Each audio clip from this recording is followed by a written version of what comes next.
Mon commandant, vous étiez un commandant des troupes de Lomé, vous allez nous dire que vous n'aviez jamais travaillé, vous n'aviez jamais fait les sales et besoins là pour le régime là, mon commandant.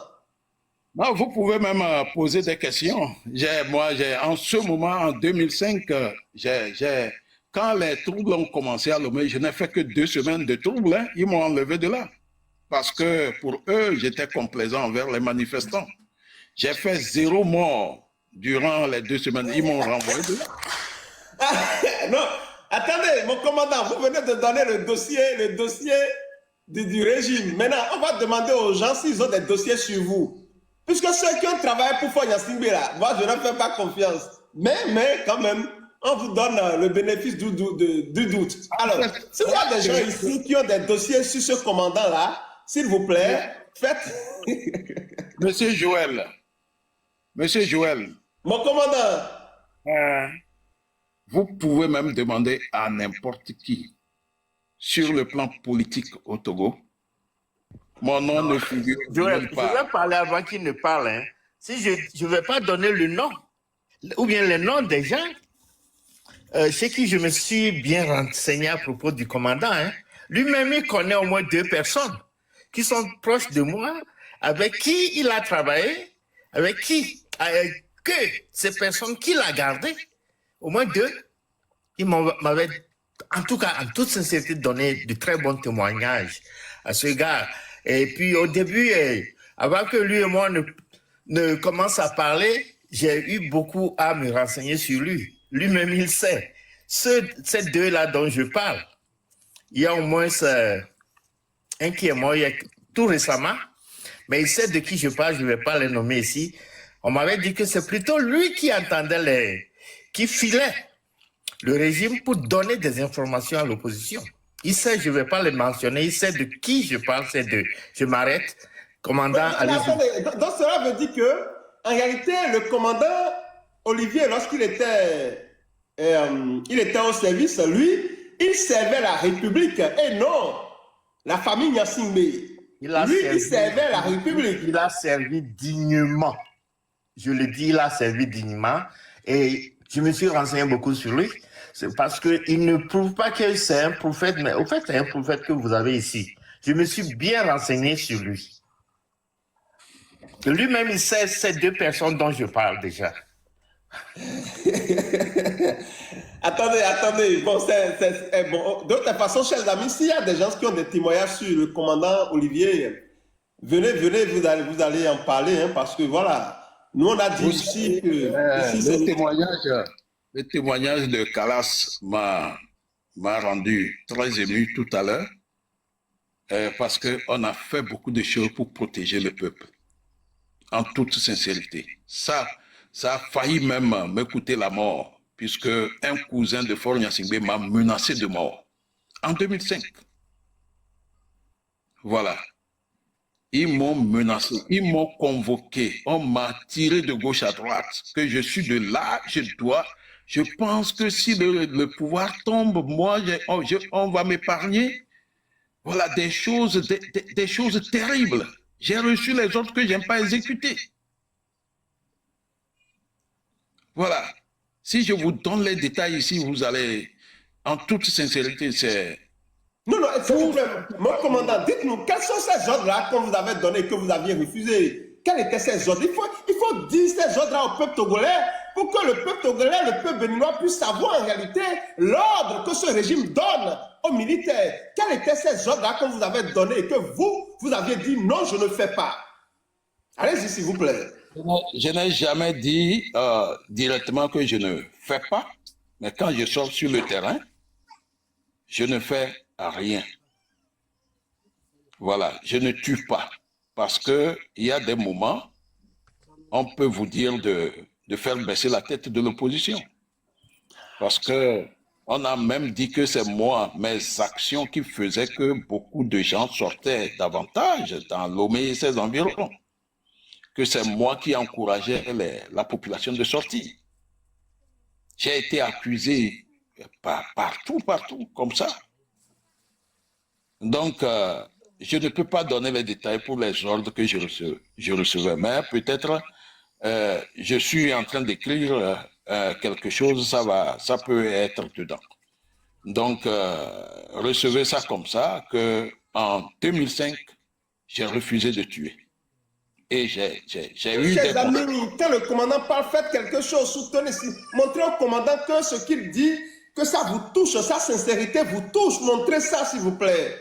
Ce n'est pas novelas, tapotez, partagez, donnez la force à ce panel s'il vous plaît. Merci beaucoup à vous, Jeannot. Donc, commandant, est-ce que vous croyez qu'il y a encore aujourd'hui des hommes comme vous au Togo, c'est-à-dire des militaires, des gendarmes, des policiers qui sont comme vous, qui ont votre moralité au moment où vous étiez là-bas? Est-ce que vous pensez qu'on a des gens comme vous là-bas aujourd'hui? Oui, je pense qu'il y en a. Il y en a, mais ils ont... je pense que le noyau dur a la même mise sur tout le monde. Hein. Le noyau dur. Je reviens en arrière pour dire même que quand j'étais à la garde présidentielle, lors de la purge de mars 93, il y a d'autres qui sont à la retraite aujourd'hui, mais c'est grâce à moi, ils ont vécu, ils ont survécu. J'ai sauvé beaucoup de militaires, et c'est les militaires du sud, du centre, et les gens, d'autres sont là aujourd'hui, ils sont à la retraite. Si je n'étais pas là, on les aurait exécutés. Voilà. J'étais sous-lieutenant et j'avais 26 ans. En ce moment, 25 ans. Oui, mais j'avais 25 ans. J'ai réussi à protéger les gens. Le commandant Fondoumi a été protégé par le feu colonel Edjéou. Voilà. Quant à la mort d'Améi, d'Akbo, tout ça là, dans leur quartier d'officiers, nous savions ce qui s'est passé. Comme ATP a été lynché, ça suffit comme ça. Donc, c'est pour dire à monsieur, l'homme du RPT, le jeune du RPT qui est en train de dire des choses, que le régime de Faure Gnassingbé est un régime qui tue. Voilà. Est-ce que vous avez quelque chose, si vous avez quelque chose, si vous avez des conseils à donner à vos collègues qui sont actuellement là, qui travaillent aujourd'hui à Lomé, et quels conseils vous allez leur donner? Je voudrais leur dire, surtout les gendarmes et les policiers, que en matière de maintien d'ordre ou des manifs politiques, s'ils tuent, tôt ou tard, ils vont répondre. Sauf s'ils meurent. Mais s'ils sont vivants, lors des manifs à caractère politique, même s'ils reçoivent les ordres, il faut qu'ils demandent à leur chef ou à celui qui donne les ordres de les saisir par écrit. Saisissez-moi par écrit de tuer pour les témoignages. Vous allez voir qu'ils vont reculer. Même tous les militaires. Ils vont leur ôter leur travail, ils vont peut-être les menacer, ils vont peut-être... je ne sais pas, commandant, vous croyez que s'ils disent ça, les gens ne vont pas s'en prendre à eux?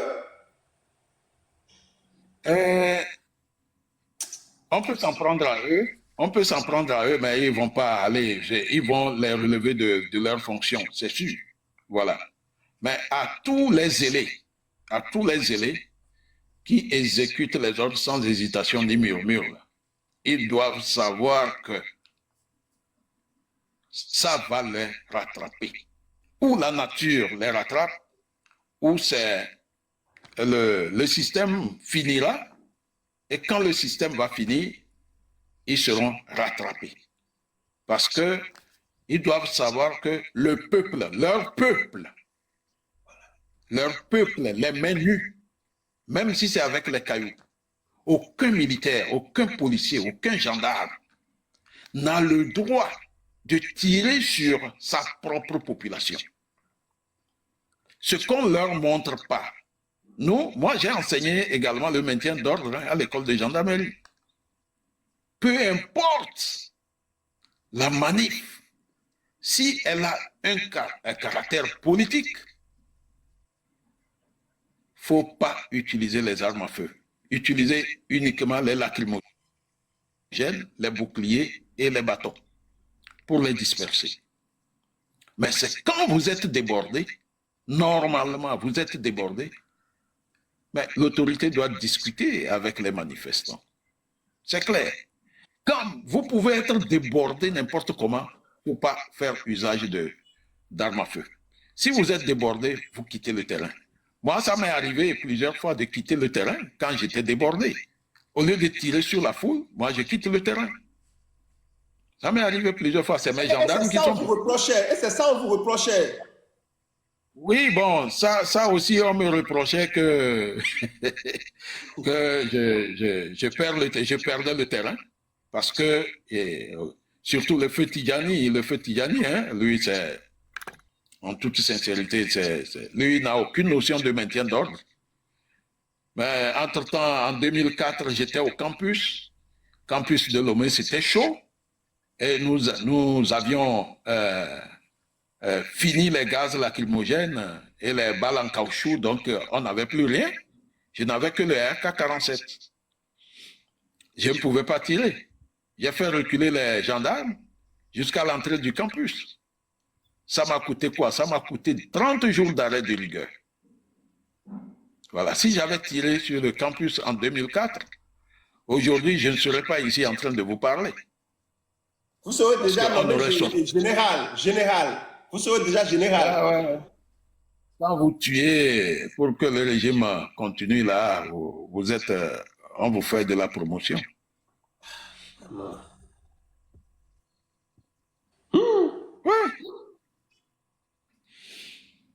Donc, que cet activiste comprenne que Faure Gnassingbé ne protège personne. Il ne protège que son pouvoir. Si c'est possible, si ces 4 mousquetaires prêtent le flanc dans la diaspora, ce qui est sûr, ils vont pas vivre. Ils vont plus vivre. Voilà, donc que tout le monde fasse attention. Et parce que dans l'environnement politique au Togo, quand vous êtes un leader ou vous êtes vraiment bien vu au niveau de l'opposition par les populations, il faut prendre toutes les dispositions pour ne pas manger partout, ne pas boire partout et avoir une certaine rigueur vis-à-vis de soi-même, quoi. Donc, voilà, là, si vous êtes comme ça, ce qu'ils vont faire, c'est que si vous êtes sur le territoire, ils vont vous harceler, et vous mettre en prison et faire en sorte que vous puissiez quitter le pays. Pour eux, quand vous quittez le pays, ils sont libres. Voilà. Donc, nous tous, nous devons, même à l'extérieur, faire attention. Faire attention. Et je voudrais rappeler à cet individu que le pouvoir de Lomé, en 2018, hein, je pense, c'est 2018 ou 2019, le pouvoir de Lomé a envoyé 4, je ne sais pas si c'est des policiers ou des gendarmes, et qui sont 4, agents de sécurité qui sont rentrés dans le Ghana, au niveau de Barou, pour, je ne sais pas s'ils avaient reçu l'ordre d'assassiner un cadre du PNP. Vous savez, dans ces années-là, les gens du PNP quittaient le Togo un à un. Donc, il y avait un dur qui était réfugié dans un village à 5 km de la frontière. Ils sont rentrés pour l'arrêter ou le tuer, je ne sais pas. Mais malheureusement pour ces agents, le village était alerté, ils ont été pratiquement pris. 3 d'entre eux étaient pris. Ils ont été vraiment molestés jusqu'à ce que la police n'arrive. Et c'est la police qui est venue les sauver. 2-3 jours après, on les avait remis aux autorités togolaises. Ça s'est passé récemment, en 2018 ou 2019. Voilà, pour lui dire que même le régime de Faure, quand vous êtes à l'extérieur, vous ne faites pas attention, vous n'êtes pas épargné. Voilà. Mais vous savez, nous apprenons aujourd'hui que le régime togolais recrute des milices privées pour faire des sales boulots au Togo. Est-ce qu'en votre temps, il y avait cela? Non, à notre temps, oui, on ne recrutait personne, on choisissait les militaires qui étaient physiquement au point, les militaires qui étaient acquis ou qui sont acquis à 100% au régime. C'est eux qu'on envoie. Il y a le lieutenant Tokofaï qui il a été assassiné au Ghana. Par qui? Par des militaires togolais. En 95. Là, ils ont tiré sur lui à bout portant. Voilà. Donc, personne ne recrute personne nulle part. On désigne des gens. On désigne des gens dans des unités commando. C'est eux qui sont chargés de faire ce boulot-là. Donc, aujourd'hui, avec Fornia Singbe, il a tendance à utiliser des moyens plus doux. Hein? C'est ça, comme je le disais tantôt, c'est l'empoisonnement.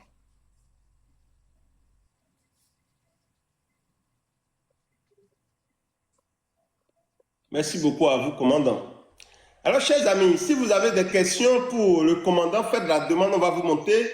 Chers modérateurs, modératrices, vous pouvez commencer par monter des gens pour poser des questions au commandant Ama, s'il vous plaît. Initiative Future Afrique, bonsoir à vous. Initiative. Oui, bonsoir. Oui, bonsoir. Comment ça va? Très bien. Moi aussi, ça va.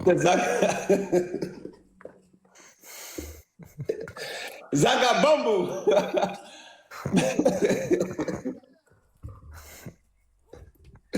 Ah non, je ne savais pas que c'était vous. Hein. Quand j'ai fait de voir, je suis d'accord. Est-ce que vous voulez partager quelque chose avec le peuple togolais? Attends, j'arrive, donnez-moi 5 minutes. D'accord, merci beaucoup à vous. Donc, chers amis, c'est ça, hein, voilà, le petit qui est en train de bavarder la bonne de toute façon, moi, c'est quelqu'un que je ne considère même pas, parce que quand on les écoute, on sait, hein, et vous savez, c'est des gens qui, c'est pas, ils ont encore une conscience animale, vous comprenez, ils ont une conscience animale, sinon quand vous ne pouvez pas être un humain, c'est-à-dire un être humain, et cautionner ce qui se passe au Togo. Ce n'est pas possible. Non, ce n'est pas possible. En aucun cas, vous ne me verrez voilà, soutenir un régime dictatorial, quelqu'un qui s'accroche au pouvoir. Gérer un pays, c'est difficile. Ça, je le sais. Vous savez, gérer un pays, ce n'est pas facile. Ce n'est pas du tout facile. Ça, c'est une réalité. Cependant, lorsque quelqu'un s'accroche au pouvoir, c'est autre chose. Ça, c'est être fou du pouvoir. Voyez-vous, c'est pour ça que si nous voulons développer l'Afrique, si nous voulons sortir de la médiocrité, il ne nous reste qu'une seule chose. Le respect de nos lois et de nos textes. Le respect de nos constitutions. Chers amis, il n'y a pas d'autre moyen. Le respect de nos textes et de nos lois. Il n'y a pas d'autre moyen. L'Afrique n'a pas besoin d'hommes forts. L'Afrique a besoin des gens qui respectent la Constitution. Ne vous laissez plus manipuler par des souverainistes à la con, par des souverainistes en carton. On a besoin des Africains qui respectent les lois et les textes de la République. On n'a pas besoin d'hommes forts, des manipulateurs, des vendeurs d'illusions. Non, non, non et non. L'Afrique a besoin des hommes qui respectent les lois, les textes de la République. Ailleurs, là, lorsqu'on vous parle de la Chine, ils ont une loi fondamentale. La Chine, ce n'est pas l'anarchie. Ils ont des textes, ils ont des lois. Par exemple, si on vous condamne pour corruption, c'est Vous comprenez? Et ces lois sont respectées. C'est pour ça que la Chine est arrivée à ce niveau. Les gens ne se lèvent pas tous les mois, chaque année, chaque 5 ans, chaque 2 ans, pour tripatouiller la Constitution. Non! Ils ont des tests qu'ils respectent avec rigueur et détermination. C'est ça un pays. Mais chez nous, là, les gens ne veulent rien respecter. Ils veulent jouer au dur, manipuler la population. Vous avez écouté le témoignage du commandant. Ce n'est pas pour rien que je me vois concerné par le combat, par la lutte contre la dictature au Togo. C'est-à-dire au plus profond de moi-même. Je sais que ce régime impacte négativement le Bénin. Le régime togolais impacte négativement le Bénin. C'est un devoir de combattre la dictature, de combattre ce régime sanguinaire, dictatorial. C'est un devoir. De façon simple, imaginez, quand le coup d'État du Mali a été consommé, quand le coup d'État du Burkina Faso a été condamné, a été consommé, et que celui du Niger a été accepté, vous avez vu, le vent de la déstabilisation a commencé par souffler sur tous les pays. Alors que nous savons tous que les coups d'État font partie du problème africain. C'est pour dire quoi? On ne doit pas permettre ce genre de choses. Si la sœur dehors veut travailler, si la sœur dehors veut fonctionner, la sœur dehors doit se réformer. Il faut chasser tous les dictateurs de la sœur dehors. Tous les régimes terreau là, il faut les vider de la sœur dehors. Nous devons défendre, nous devons avoir les mêmes valeurs. Nous ne pouvons pas faire de nos organisations des paniers à câbles où on retrouve les dictateurs, les terreaux et les démocrates. Ce n'est pas possible. Ça ne marchera pas. Ça ne marchera pas. On a besoin de réformer nos organisations sous-régionales et régionales. On n'a pas besoin d'hommes forts en Afrique. On a besoin des hommes, des femmes qui respectent les textes et les lois de la République. C'est comment, frérot? Je suis là. Toujours au top. Ouais. En fait, j'ai écouté à peu près tout, mais pas tout, parce que je bougeais un petit peu comme je suis au boulot. Et je vais t'expliquer un petit truc vite fait. Tu sais, on ne tape pas un cheval pour qu'il chie.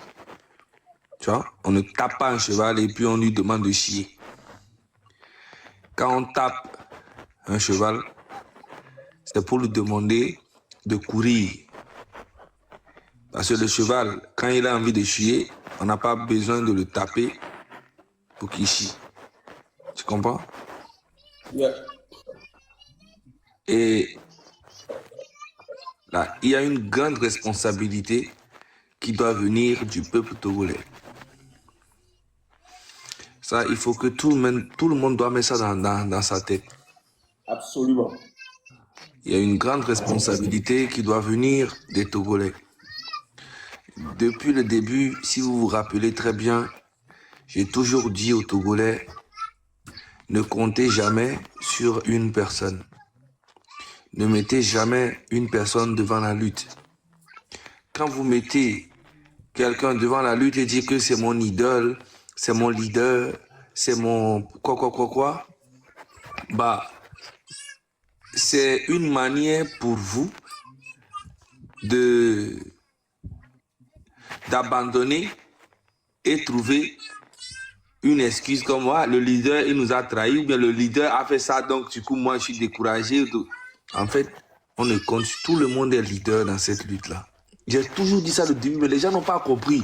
Même toi, au début, tu m'avais critiqué sur ça. Tu me disais, on ne peut pas mener une lutte sans qu'il n'y a quelqu'un devant tout. Et je te disais au début, tout début.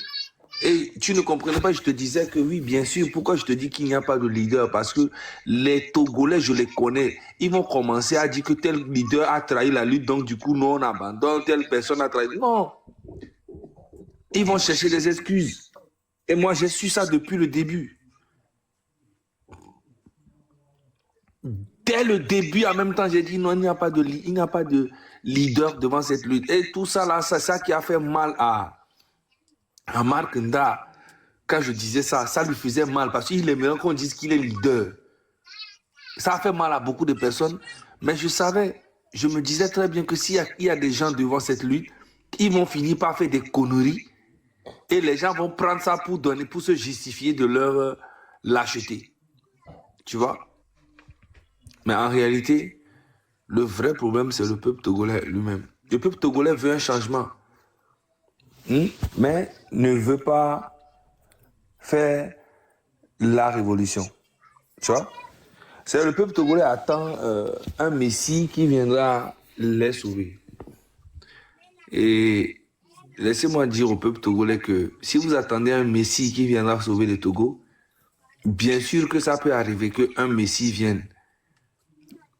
Mais il ne viendra pas sauver le Togo. Il viendra et peut-être faire partie Fonya Singbe, mais ça ne sera pas ce que vous voulez vraiment. Mais quand vous faites une révolution, le pouvoir vous revient. Mais quand vous laissez quelqu'un venir faire le boulot à votre place, ben la personne va faire exactement la même chose et vous ne ferez rien du tout. Ça, il faut que les gens comprennent ça. Si vous faites une révolution, vous prenez le pouvoir vous revient à vous, le peuple togolais. Mais si vous laissez quelqu'un venir faire coup d'État, il va vous dire ce que vous aimeriez écouter et vous allez penser que c'est un révolutionnaire, mais il n'en a rien à foutre de votre gueule. Un Togolais qui viendra prendre le pouvoir demain et les Togolais ne font pas attention, mais le gars va savoir que les Togolais veulent entendre dire que ouais, c'est ça. En fait, dès qu'on te dit ce que tu as envie d'entendre là, tu es déjà à l'aise. Tu comprends? Voilà. Dans ce pays, on a vu comment les Togolais ont soutenu le Burkina dans leur lutte contre Blaise Compaoré, dans leur lutte contre Ananina, dans leur lutte même avec Ibrahim Traoré. Et à la fin, qu'est-ce qui s'est passé? Le Burkina soutient Faure Gnassingbé contre le peuple togolais aujourd'hui. Ils n'en ont rien à foutre. Le Niger soutient Faure Gnassingbé contre le peuple togolais. Le Mali aussi supporte Faure Gnassingbé contre le peuple togolais. Tout ça à cause de l'argent des Togolais. Voilà. Et je vais vous expliquer c'est quoi la différence entre... Vous voyez, je vais mettre une image là, je ne sais pas si... Je vais voir si j'ai ça ici. Mais je vais essayer de voir si j'ai ça ici. Je vais voir si j'ai ça. Et vous allez comprendre quelque chose. Voilà.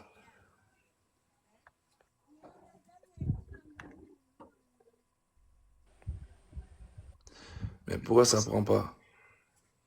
Synchronisation de l'image. Synchronisation de l'image. Mais pourquoi ça ne prend pas?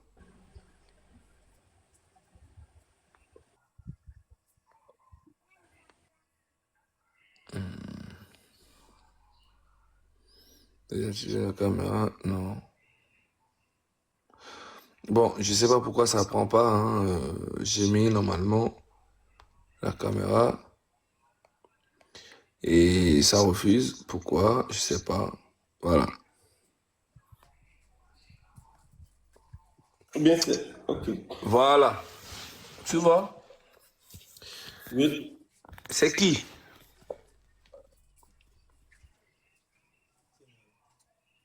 C'est qui ça? C'est Adjouvi là ou bien qui? Ouais, c'est le ministre de la Justice au Togo et le ministre de la Justice en France. Et il y a quelques jours, j'ai annoncé qu'il allait venir voir le ministre de la Justice ici pour négocier l'extradition peut-être de Zaga, peut-être de Ferdinand et peut-être de d'autres personnes. Et ça a été fait, ok? Maintenant, attends, je vais...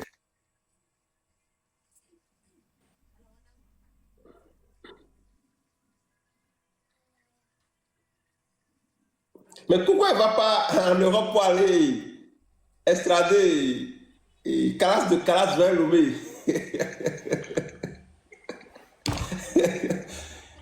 Non, aux États-Unis, pardon, aux États-Unis.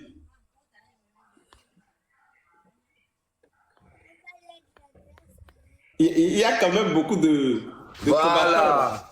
Regarde très bien. C'est Gérald Darmanin, ok? Il a dit ravi d'avoir pu échanger. Attends, je prends mon deuxième portable parce que là, ça a été coupé parce que c'est bizarre. Je lis ça ici, exactement ce qu'il a écrit. Hein. Je te montre ça, vite fait. C'est sur Facebook. Oui, je te montre ça, t'inquiète. Il a dit ravi d'avoir pu échanger aujourd'hui avec le ministre de la Justice togolais, Pacome Yaovi Adjourouvi, sur la coopération judiciaire entre nos deux pays face au terrorisme et aux ingérences, notamment la France se tient aux côtés du Togo. La France se tient aux côtés du Togo. Pendant ce temps, les gens de l'AES là sont en train de dire qu'eux, ils ne collaborent pas avec un pays qui collabore avec la France. Tu vois? Partagez, s'il vous plaît. Tu vois un peu? Est-ce que tu vois un peu le délire? C'est l'AES supporte Faure Gnassingbé contre le peuple togolais. Et l'AES dit toujours qu'ils ne vont jamais collaborer avec le Bénin parce que le Bénin collabore avec la France. Pourtant, le Togo est en plein dedans avec la France. Tu vois? Donc, en fait, c'est des gens qui Parce que c'est sûr, Monsieur Zaga, c'est sûr que, vous savez, Faure Gnassingbé, moi, je n'ai pas les preuves, c'est vrai, mais je suis sûr qu'ils ont eu à participer financièrement à cette histoire de l'AES là. Le régime il est le fondateur. Financièrement. Il est le fondateur, mon frère.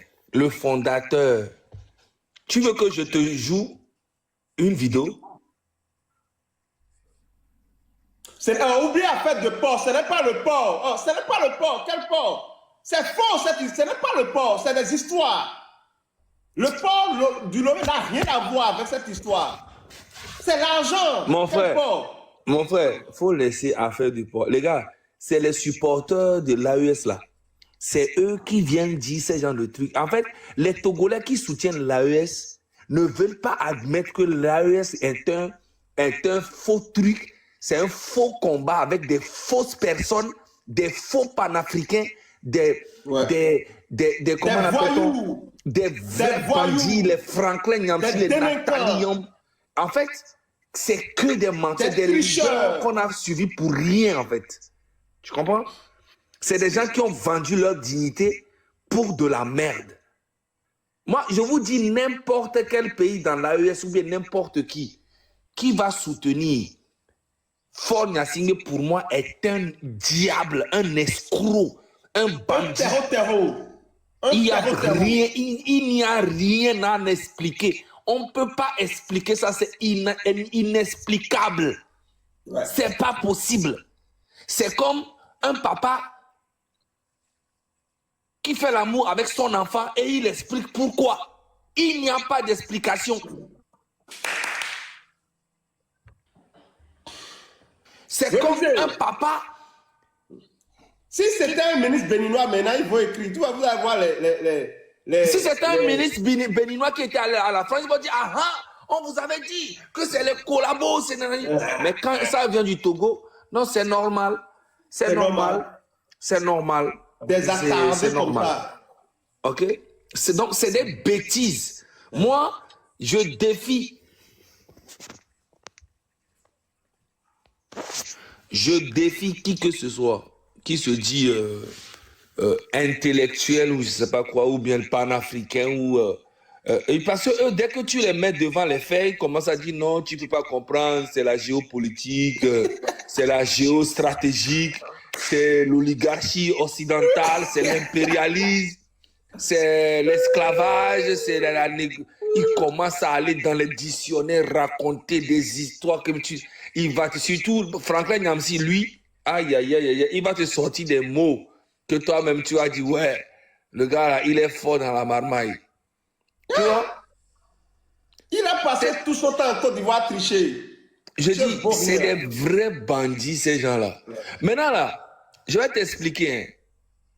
Les gars de l'AES, là, n'ont pas hésité à dire ouais, que le M66 est financé par la France et que moi, Zaga et Ferdinand Haïté, nous travaillons pour la France et que nous travaillons pour la DGSE.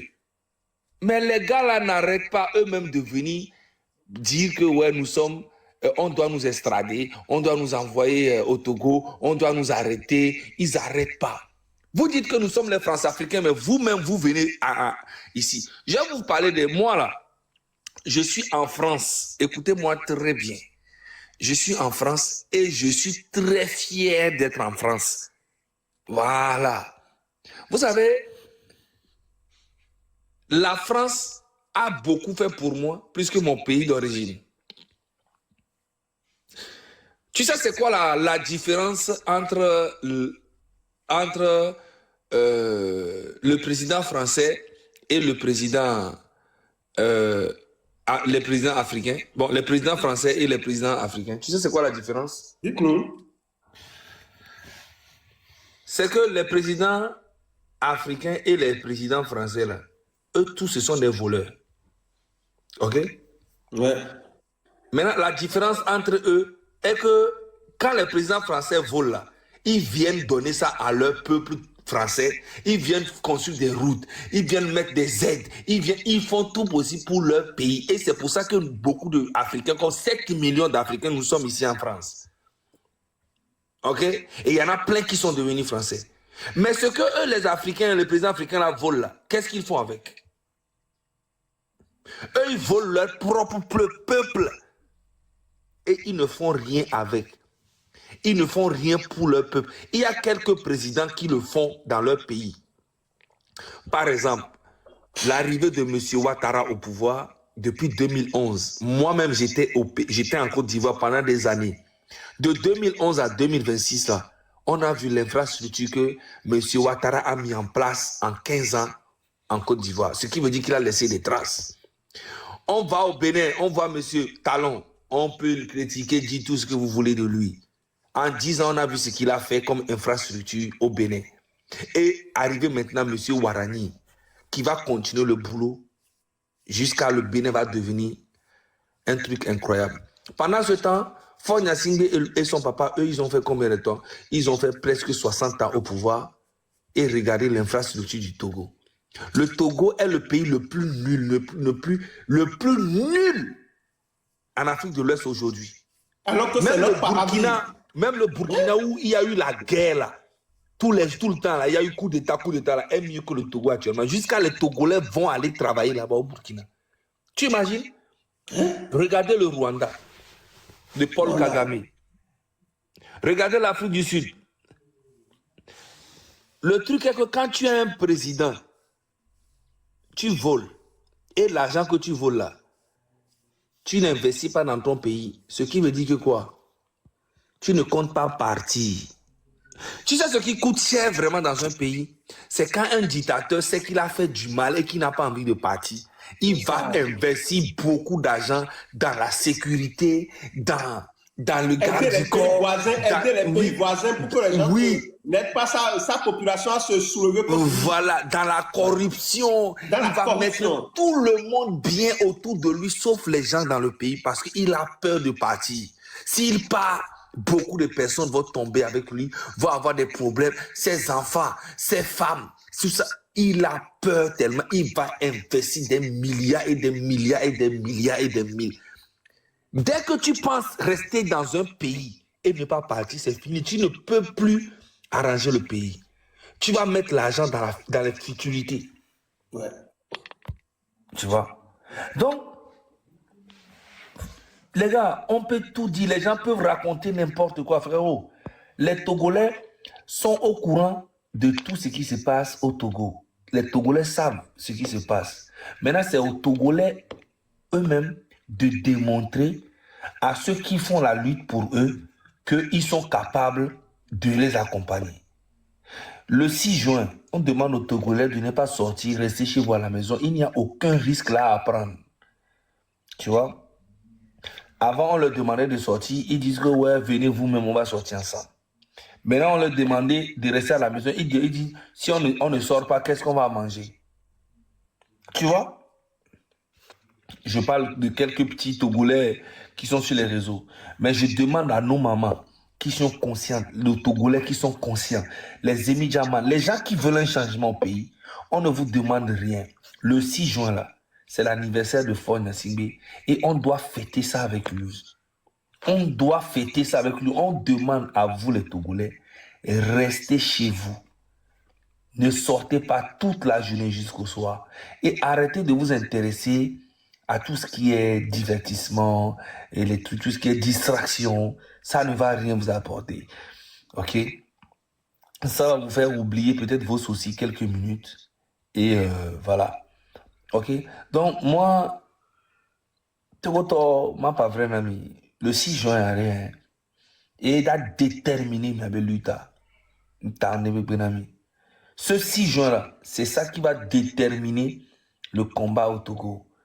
On ne vous demande pas de sortir, aller manifester, vous allez dire que vous avez peur. Non, on vous demande, le 6 juin, restez chez vous à la maison. Et je tiens, pour que ça marche vraiment, je tiens à demander à tous ceux qui sont dans la diaspora togolaise et que vous envoyez l'argent au pays, appelez vos familles, vos cousins, écrivez des messages à vos cousins, demandez-les de rester à la maison le 6 juin. Et ils vont le faire parce que vous êtes une famille. Toute la diaspora, ici, dans la diaspora, vous pouvez vraiment jouer un grand jeu. Appelez vos familles. Demain, je vais faire même une vidéo. Je vais mettre ça sur ma page. Appelez toutes vos familles au pays et demandez-les de rester à la maison au nom du Togo, au nom de la démocratie, au nom du Sylvanus Olympio qui a été assassiné, au nom de la souffrance que nous avions là-bas au pays. Demandez-les. Et si toute la diaspora appelle sa famille, toute la diaspora, les gens conscients,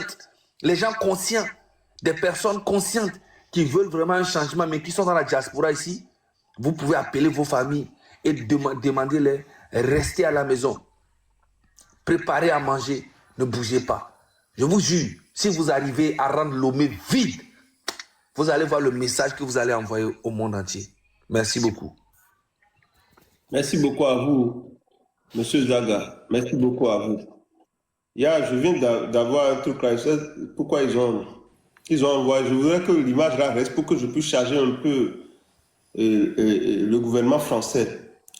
Mais TikTok vient de me dire si l'image là reste là pendant longtemps. Mais je suis l'autre, moi je suis là. Mais pourquoi TikTok m'a écrit ça, Monsieur Zaga? Ils ont dit quoi?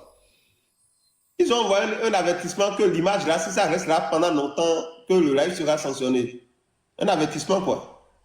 L'image de quoi? L'image que vous aviez mis tout à l'heure, Adjou Rouvier, ministre de la Justice française. Ah, c'est arrivé là-bas. Mais moi je suis l'autre, non? C'est normal si c'est l'autre qui avait mis ça. TikTok, mais vous êtes invité. Pourquoi TikTok a mis ça? Peut-être c'est l'image de Yadema, hein? Non, ce n'est même pas l'image de radio, c'est l'image là. L'avertissement est parti, sinon je vais vous relire l'avertissement. C'est l'image d'Adjou Rouvier là, c'est pas Yadema là. Mais je suis là, on me voit. Soit ils sont partis et signaler ça, sinon j'aurais bien aimé que cette image là reste pour que nous puissions aussi interpeller ce gouvernement là, français. Hein. Moi, c'est ça en réalité quoi. La France mais tu n'as pas. Mais tu as l'image chez toi. Tu peux voir ça sur Facebook là. Tu veux que je t'envoie le lien? Je ne pourrais plus le faire ici puisque je suis déjà en direct. Sinon, je peux l'avoir ici sur un autre portable. Ouais, mais je t'envoie ça. C'est pas un problème ça. TikTok a trop de restrictions. Vous savez, la France se tient aux côtés du Togo. Vous venez de lire. Je viens Comme de moi. t'envoyer ça. Ok. La France se tient aux côtés du Togo. Et nos propagandistes là, ils n'ont pas vu, hein. Ils n'ont pas vu ça. Voilà.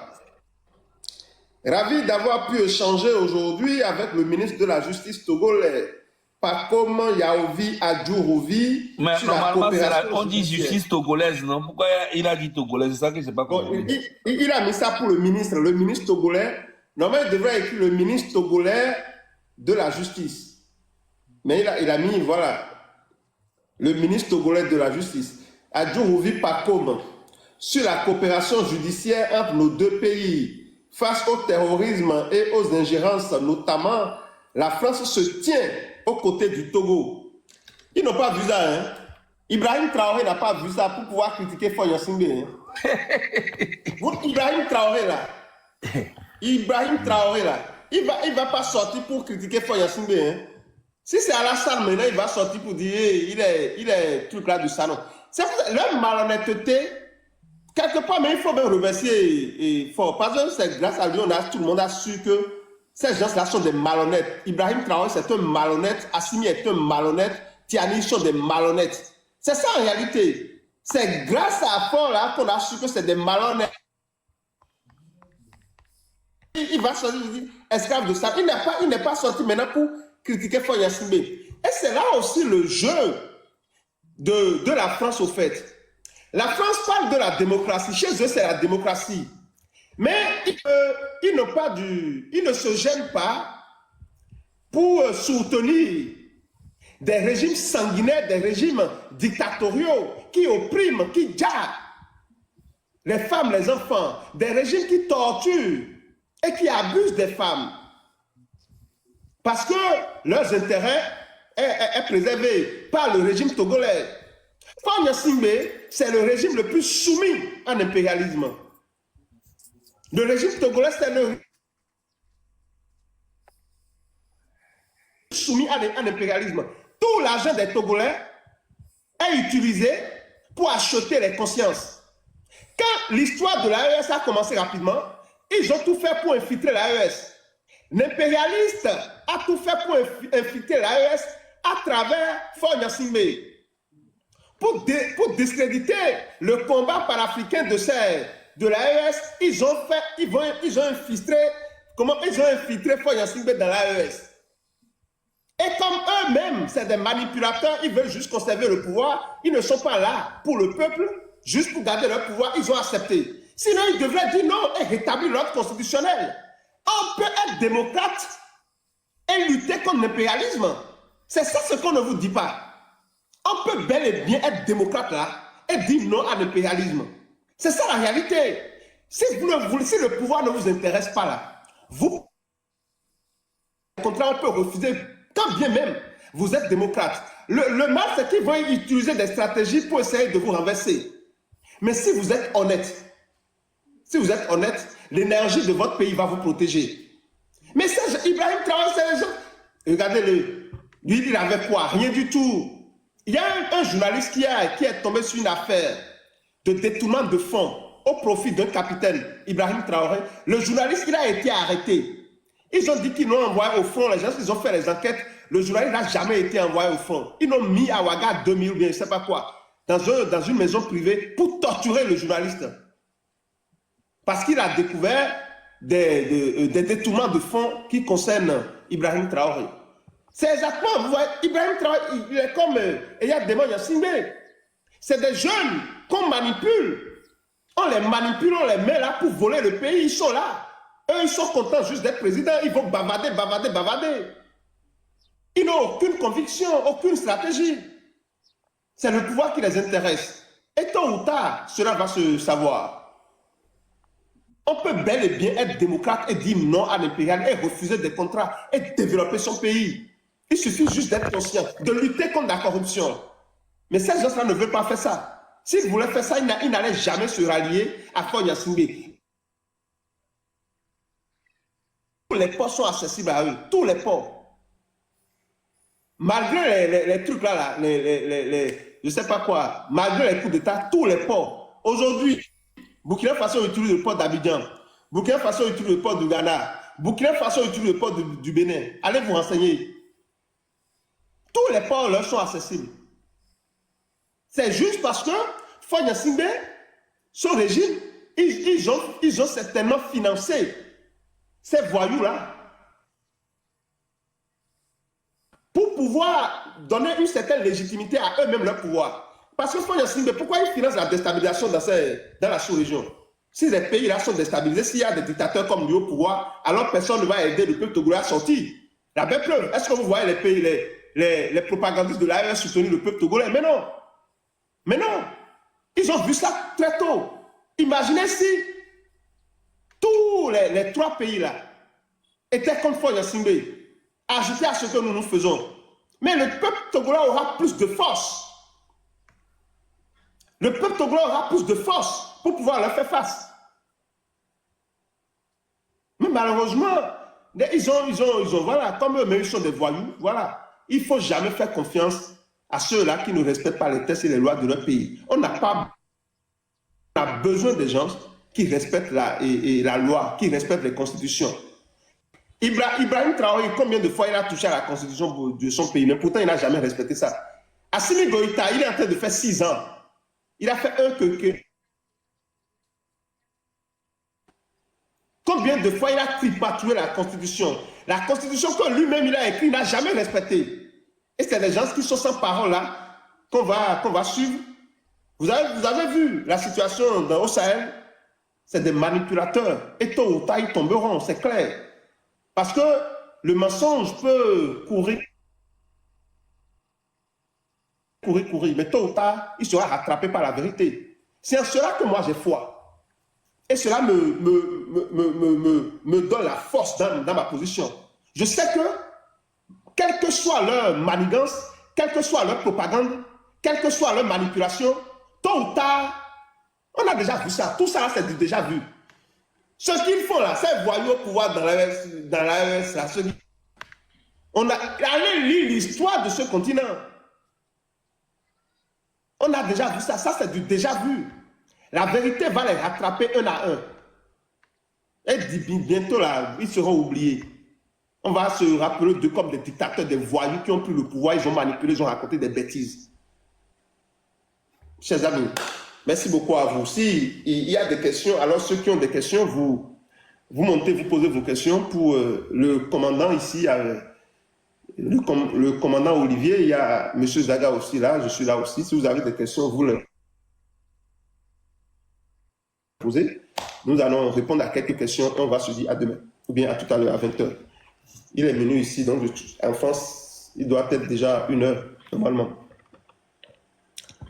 Donc, on va voir s'il y a des gens, des vrais hommes ici.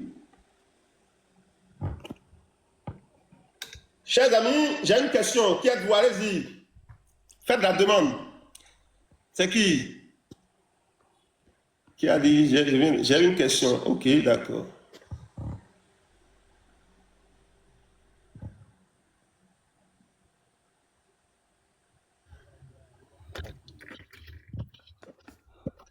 Ok, allez-y, posez votre question. Alors, salut, Monsieur Zaga. Salut, Joël. Salut, commandant. Bon, je vais poser mes questions et descendre. Et ma première question à Monsieur commandant Amavi, comment est-ce qu'il a fait pour avoir cette conviction, cette foi de ne jamais tirer sur son peuple? Qu'est-ce qu'il a donné cette conviction de ne jamais faire du mal? Et comment est-ce qu'il peut donner cet impact à d'autres policiers ou bien militaires? Comment est-ce qu'ils ont pu arriver? Parce que dans un système de dictature d'aussi longues années, comment est-ce qu'il a pu avoir cette foi de ne jamais faire du mal à son peuple? Ça, c'est la première question. Et est-ce que, ma deuxième question, est-ce que vraiment le peuple un jour sera réveillé? Est-ce que ce peuple togolais, parce que on a essayé plusieurs fois et été déçu par les dirigeants, est-ce que ce peuple-là va se réveiller comme au temps de Tiki Achadam? Et ma dernière question, est-ce que Ford va dégager ou bien c'est fini pour nous les Togolais? Je vous remercie, c'est ça mes questions.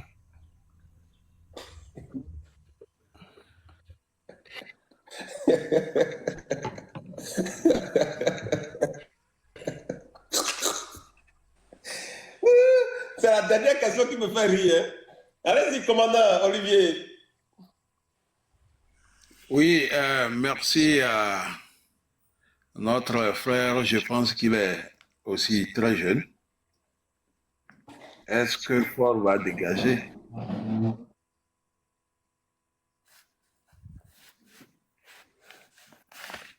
Voilà. Je commence par la première question.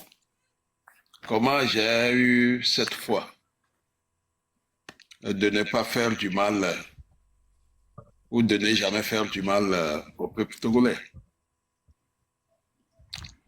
Bon, la question là, je ne sais pas comment la répondre, hein, parce que vous savez, ça dépend du milieu, souvent du milieu dans lequel on évolue depuis mon jeune âge. Vous savez, je suis né dans un camp. J'ai grandi jusqu'au CP1, CP2. J'ai quitté le camp pour aller dans un quartier de Lomé. J'ai commencé le C1 là-bas. Vous savez, moi, je viens de Pia. Hein. Je ne m'en cache pas. Mais j'ai grandi à Lomé et j'ai fait ma scolarité pratiquement le secondaire et le lycée dans une école militaire. Voilà. J'ai grandi dans une famille modeste. Et j'ai connu également des affres même de la vie.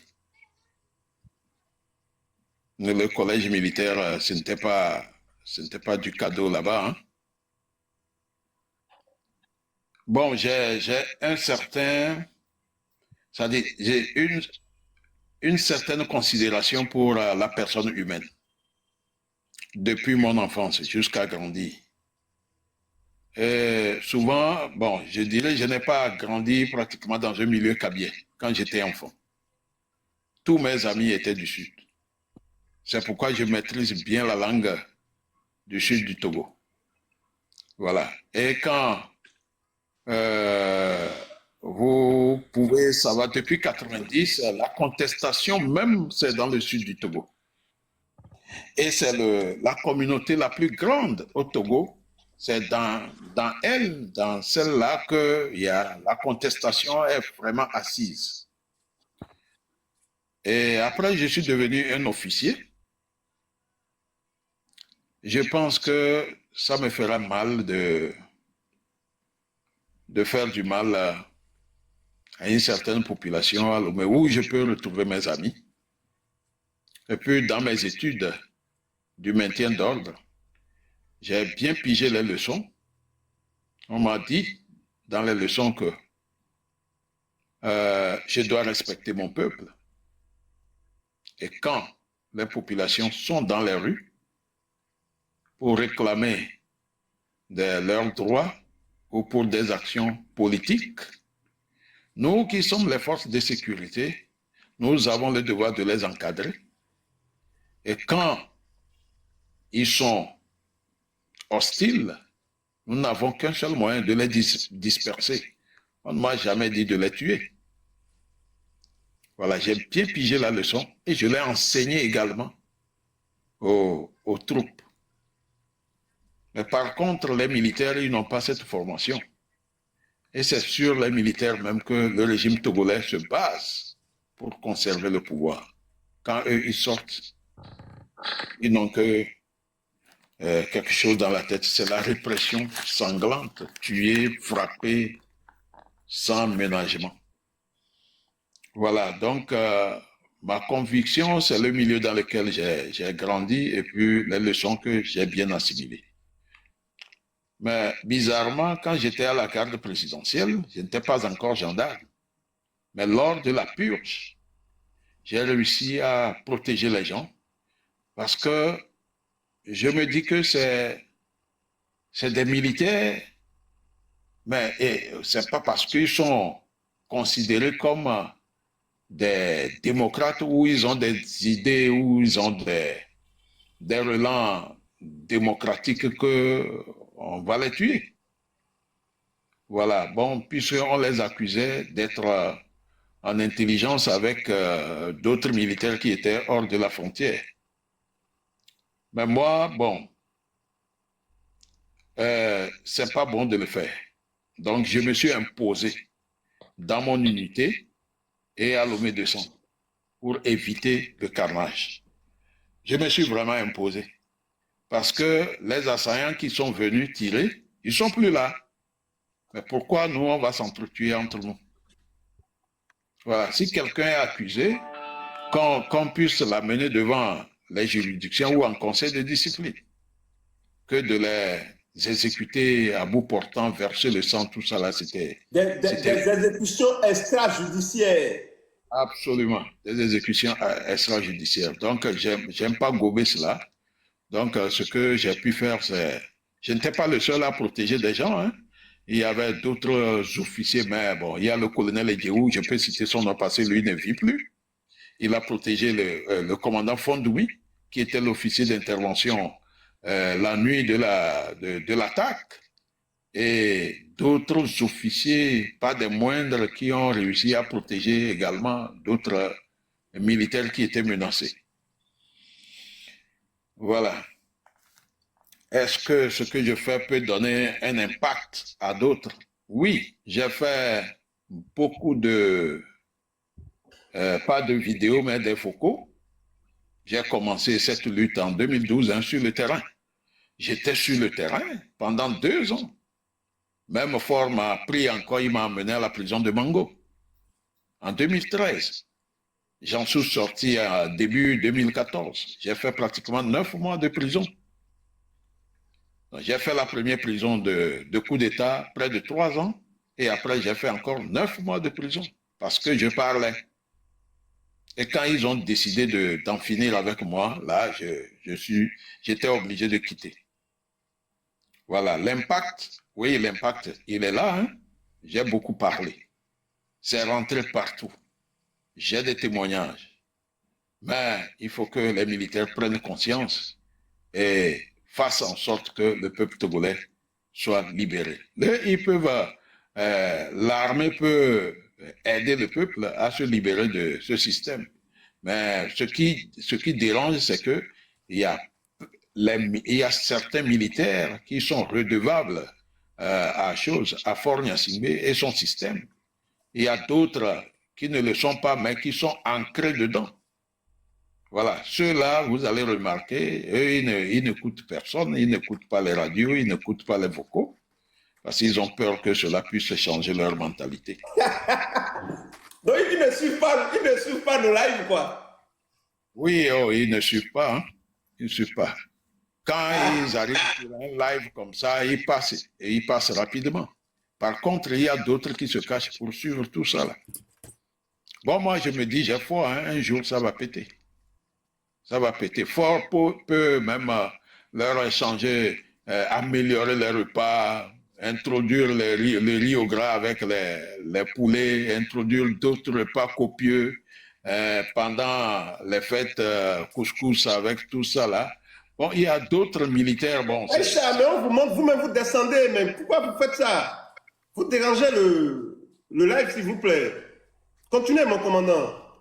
Donc, ces militaires qui sont issus des familles vraiment très, très diminuées, qui rentrent dans l'armée, ils ont le café le matin, ils ont à manger à midi, le soir, les jours de fête couscous avec... voilà, ces militaires qui souvent, c'est aussi bizarre, ils sortent des familles pauvres, mais ils ne savent pas que c'est le régime qui a appauvri leur famille. Et quand ils viennent, ils ont un peu hein, de trucs, un peu d'amélioration au sein de l'armée. Ils ont leur petit salaire, bon, ça leur suffit. Ils sont prêts même à massacrer la population. Voilà. Est-ce que le peuple va se réveiller? Oui, le peuple togolais, je dirais qu'il est réveillé. Hein. La preuve, en 2017, on a vu plein de choses. Mais seulement, à un certain moment, les gens ont manqué de conviction. Les gens ont manqué... Parce que nous disions en ce moment que quand on a 1 million de personnes dans la rue, il ne faut pas que les gens partent à la maison comme ça. Voilà, le pouvoir s'arrache. J'ai même parlé de l'audace. Il faut que les gens aient de l'audace. Mais bon, les dirigeants d'alors n'ont pas voulu. Bon, ils disent qu'ils ne veulent pas que le sang coule. Mais on ne peut pas faire de la révolution sans que le sang ne coule. Hein. C'est pourquoi le sang... Parfois même, je me dis, imaginez, est-ce que s'il y a 1 million de Togolais à Lomé qui sont assis et relémés, chantant l'hymne national, déterminés, ils sont déterminés, prêts à se sacrifier, c'est-à-dire vous tirez sur eux, ils ne vont pas bouger. Vous croyez que l'armée sera capable de tirer sur les gens comme ça, s'ils sont vraiment déterminés en bloc ensemble? Oui, bon, s'ils sont en bloc, mais les militaires qui tirent, mais il faut les contourner, les prendre par derrière, et puis voilà. C'est ça. Et les militaires qui tirent, mais il faut leur faire face. Hein. Ça, il n'y a rien à faire. On ne peut pas les laisser continuer à tirer. Quand les premières personnes tombent, les autres, il ne faut pas partir, mais il faut les contourner, même à leur arracher même le matériel. Voilà. Donc, il faut tout faire pour les déborder. Il faut les déborder.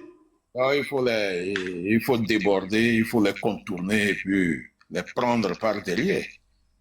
Voilà, ça arrive dans beaucoup de révolutions.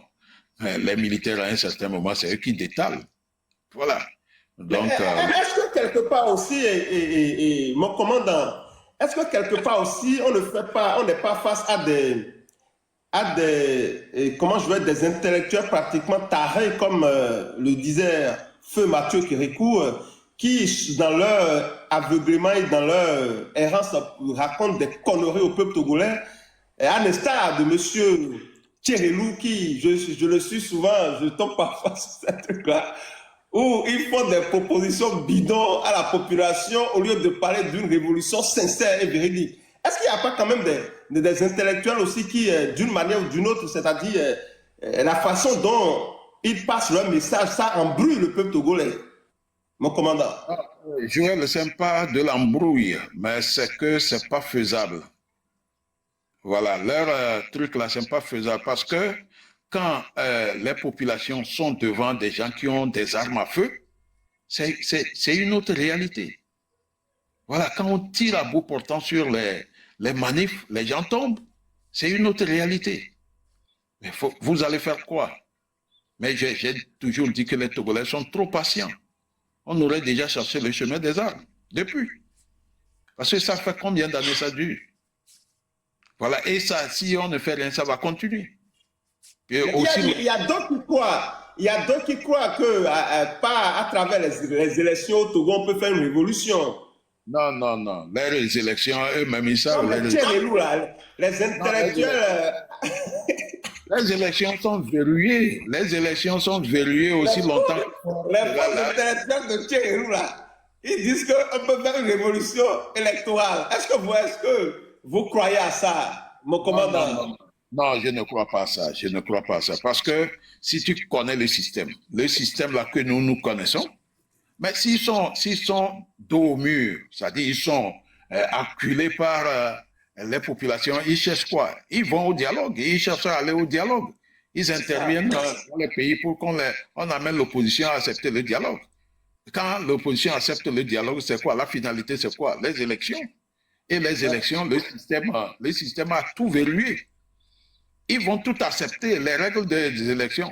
Mais le jour où vous allez aux élections, c'est dans les bureaux de vote que ça se passe. On frappe, on chasse, on bourre, on fait tout, on sort les armes, vous allez faire quoi? Et à la fin, la CENI aussi est corrompue. La CENI donne des résultats que l'OME 2 envoie. On n'a jamais donné les résultats des urnes au Togo. Les résultats viennent d'ailleurs. et on met les gens devant le fait accompli. Et puis ça y est, on sort les militaires pour bloquer les carrefours parce qu'ils ne doutent pas même de la fidélité ou de la loyauté de certains militaires, certains chefs militaires. Voilà, ça va se répéter. Donc, il faut préparer les Togolais à arracher le pouvoir. C'est clair. Voilà. Et il me demande si le peuple togolais va se réveiller. Le peuple togolais est réveillé. Maintenant, est-ce que Ford va dégager? Ford ne dégagera pas aussi longtemps qu'on va croiser les bras ou on va chanter, danser dans les rues. Ou bien on va rester là à mentir au peuple togolais qui a une révolution qu'on appelle révolution électorale. C'est des manipulateurs, c'est des menteurs, les Tchérélous. Il n'y a pas de révolution électorale. Il n'y a pas de révolution électorale au Congo. Non. Est-ce que Ford Gnassingbé est fatigué du pouvoir et il demande à son système de faire en sorte que les élections soient transparentes? Voilà. Sinon, ceux-là, les élections transparentes, il n'y en aura pas. Il n'y en aura jamais. Si quelqu'un vous parle de révolution électorale, sachez que c'est un minou-minou. C'est un bandit. Bonsoir, commandant. Bonsoir, Bonsoir, mon frère Joël. fille. Allez-y. J'ai changé le nom, hein. C'est toujours Kataga Bavi. Kataga Bavi. Bonsoir à vous. Tu ne vois pas, mon frère Zaga aussi a changé le nom. Vraiment.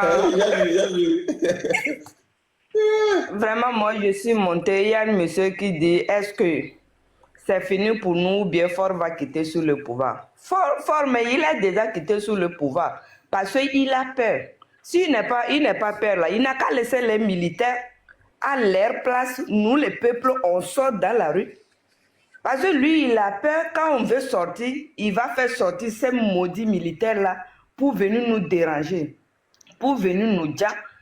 En tant qu'un grand centre de police, il me dit, quand vous, on sort, vous, quand les peuples sortent, et puis nous, on vient, 1, quitter, 2, quitter, 3, quitter. Si vous êtes là, nous, on va commencer à tirer. J'ai dit, ah bon, donc c'est facile comme ça. C'est facile de tirer sur les animaux, quoi. Parce que nous, les peuples togolais, nous sommes devenus des animaux. 1, quitter, 2, quitter, 3, vous allez tirer. Est-ce que c'est bon, toi, directeur qui me dit là? Moi, vous me dites que moi, je ne suis pas allé à l'école, quoi là. Toi, tu es parti étudier là, sur ton papier là, c'est comme ça. Il dit, ah, si un enfant ne veut pas respecter, c'est comme ça, on va lui faire. J'ai dit, ah bon. Donc, vous, votre indication de police ou bien votre école des militaires au Togo, 1 quitter, 2 quitter, 3, si vous êtes là-bas, nous, on va commencer à tirer. Mais ça c'est quoi ça là? Est-ce que quand nous, on sort dans la rue là, on sort avec quelque chose? On sort la main vide, donc vous aussi sortez la main vide comme nous.